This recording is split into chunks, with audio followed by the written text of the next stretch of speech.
सलाम जुले। हमने रिसेंटली जो डीएसआरबी की पोस्ट एडवर्टीज़ की थी 83 नॉन गैजेटेड पोस्ट डिस्ट्रिक्ट कार्डर की, उसमें कुछ डाउट्स है और कुछ रिक्वेस्ट्स आई थी हमारे पास में, तो उसको हम कंसिडर कर रहे हैं। पहली रिक्वेस्ट थी फ़ीस की। तो बड़े सारे कमेंट्स और बड़े सारे लोग बोल रहे थे कि इतनी ज़्यादा फ़ीस क्यों रखी है। अब फ़ीस हमने रखी थी 500 for open merit and 400 for category students. अब फ़ीस रखने का कारण ये होता है बिकॉज डीएसआरबी एक इंडिपेंडेंट बॉडी है, तो इसको अलग से कोई फंडिंग आती नहीं गवर्नमेंट को। फॉर एग्जांपल अगर हमें क्वेश्चन पेपर प्रिंट करने हैं, बाहर से ओएमआर शीट्स लानी है, या क्वेश्चन सेटर्स को पैसे देने हैं, इन्विजिलेटर्स को कुछ अंडररिम देना है, या फिर हमें मशीनरी इक्विपमेंट चाहिए उसको स्कैन करने के लिए, और बाकी सारी चीज़ें जो एंसिलरी होती है किसी भी एग्ज़ाम को लेने को लेके, तो उसके लिए अलग से कोई सेपरेट बजट नहीं आता है। तो जो फ़ीस हम कलेक्ट करते हैं स्टूडेंट से, कैंडिडेट से, वही फ़ीस हम इन सारी चीज़ों में यूटिलाइज़ करते हैं।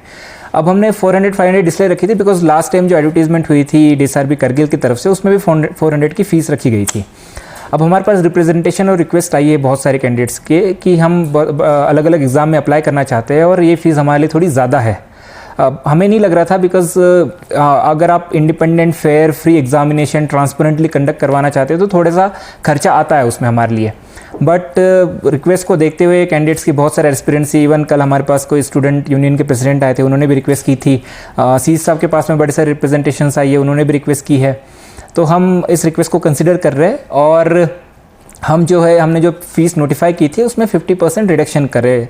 तो जो ओपन मेरिट की 500 की फ़ीस थी वो हम 250 रुपये करेंगे, और जो हमारी कैटेगरी की 400 की फ़ीस हमने रखी थी वो हम 200 रुपये कर रहे हैं। बट होपफुली ये फ़ीस जो हम कलेक्ट करें वो ट्रांसपेरेंटली एग्ज़ाम लेने में हमें मदद करे, बिकॉज हम एक क्वेश्चन लेके चल रहे थे कि अगर कुछ बाद में हम अगर सीबीटी मोड पे करना है या और कुछ करना है तो हमारे पास थोड़ा सा चंक ऑफ बैलेंस रहना चाहिए।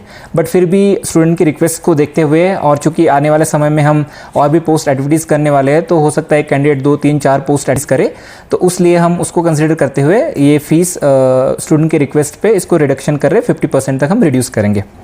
दूसरा, बहुत सारे बच्चे बोले कि टाइमिंग ज़्यादा है।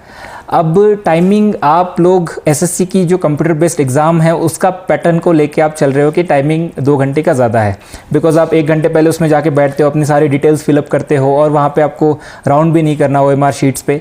अब चूंकि हमारे पास अभी सीबीटी बेस्ड एग्ज़ाम का इतना ज़्यादा इंफ्रास्ट्रक्चर बना नहीं है कि हम एक साथ ही ले ले, वो हम उसमें प्रोसेस में है, उसमें भी टेंडरिंग और बाकी एजेंसी अच्छी हायर करना सो दैट ट्रांसपेरेंसी मेंटेन हो, कुछ उसमें फ्रॉड ना हो, उसमें हम बैकग्राउंड प्रोसेस हमारा चल रहा है। बट तब तक हायर करने तक की जब तक टाइम है तब तक हमारी एग्ज़ाम ओएमआर शीट बेस्ड पे होगी। तब तक हायर करने तक की जब तक टाइम है तब तक हमारी एग्ज़ाम ओएमआर शीट बेस्ड पे होगी। अब चूंकि ओएमआर बेस्ड एग्ज़ाम जब होती है तो उसमें कैंडिडेट्स को अपनी डिटेल भरनी होती है, सर्कल्स को राउंड करना होता है।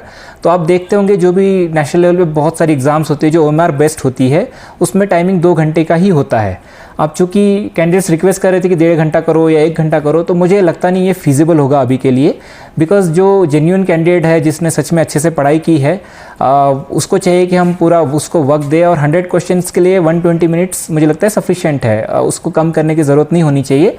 बट अगर आगे जाके कुछ इशू आता है तो फिर हम इसको एड्रेस करेंगे, बट अभी के लिए टाइमिंग 2 घंटे ही रहेगा, बिकॉज हम जो एग्ज़ाम है ओएमआर बेस्ड पे करेंगे। और इसमें बच्चों को शिकायत थी कॉपी का, फ्रॉड का, बट हमने स्ट्रिंजेंट कंडीशंस रखी हमारे एडवर्टीजमेंट में भी। अगर कोई कॉपी करते हुए कुछ भी करते हुए पाया जाता है तो हम उसको डिबार कर देंगे एग्जामिनेशन से, और अगर वो बात करता है तो उसको उसी टाइम एग्जाम हॉल से बाहर कर दिया जाएगा। तो इसलिए कॉपी के भरोसे आप प्लीज़ मत बैठिए, जो पहले के ज़माने में होता था वो सारा भूल जाइए। आप खुद अपनी अच्छे से पढ़ाई कीजिए, और टाइमिंग सफिशिएंट है, आपका पेपर होता है तो आप लेके जा सकते हो, तो उसमें इतना इशू आएगा नहीं। तीसरा, रिजर्वेशन को लेके कुछ बच्चे शिकायत कर रहे थे कि एससी कैटेगरी की पोस्ट की एडवर्टीज़ की है। अब इसमें हम बताना चाहेंगे कि जैसे मैंने पहले ब्रीफिंग में भी कहा था कि हमें पोस्ट क्यों कैंसिल करनी पड़ी थी, बिकॉज यूटी बनने के बाद में हमारा जो रिजर्वेशन रूल्स है, रिजर्वेशन परसेंटेज है, वो चेंज हुए हैं। तो SO14 यूटी ऑफ लद्दाख ने इशू किया था, उसमें अलग अलग कैटेगरी के अलग अलग परसेंटेज दिए। तो आपने देखा होगा पहले एससी का 8% होता था JNK स्टेट में, बट अभी उसको 1% किया है, और जो एसटी का था उसको अराउंड 45% किया है। तो ये रिजर्वेशन के परसेंटेज चेंज हुए हैं। तो उसमें 1% अभी भी एससी कैटेगरी रखा हुआ है, बिकॉज वो नेशनल क्राइटेरिया है। सेकंड, जो रिजर्वेशन रोस्टर है उस हिसाब से हमारे पास वैकेंसी रेफर होती है, तो उसमें एससी की रेफर्ड थी, इसलिए हमें वो रखना पड़ा। उसके बाद कुछ बच्चे बोल रहे थे कि 10th के बाद बड़े सारे आर्ट्स चूज़ करते हैं यहाँ पे, तो मैथ्स को लेके उनको दिक्कत आ रही थी। बट मैं बताना चाहूँगा कि जो भी हमारे अरिथमेटिक बेस्ड क्वेश्चन होंगे, मैथ्स रिलेटेड क्वेश्चन होंगे, वो 10th तक के मैट्रिक तक के जो भी मैथ्स का सिलेबस होता है उस पर ही बेस्ड रहेंगे, उससे ऊपर वाला हम नहीं पूछेंगे। इवन बाकी एग्जाम में भी ऐसे ही होता है, 10th तक का ही मैथ्स पूछा जाता है, सो दैट सबको लेवल प्लेइंग एक फील्ड मिले। तो हमारे जो भी क्वेश्चन पेपर सेटिंग होगी उसमें भी 10th तक का ही क्वेश्चन पूछा जाएगा।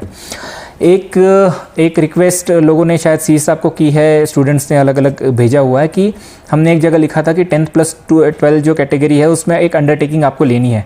अब बच्चों के मन में डाउट है कि सबको अंडरटेकिंग पहले ही लेनी है या बाद में लेनी है, तो एक क्लैरिफाई करना चाहूँगा कि जिन बच्चों का सिलेक्शन हो जाएगा उस पर्टिकुलर पोस्ट के लिए, जो +2 लेवल तक ही मैक्सिमम क्वालिफिकेशन है,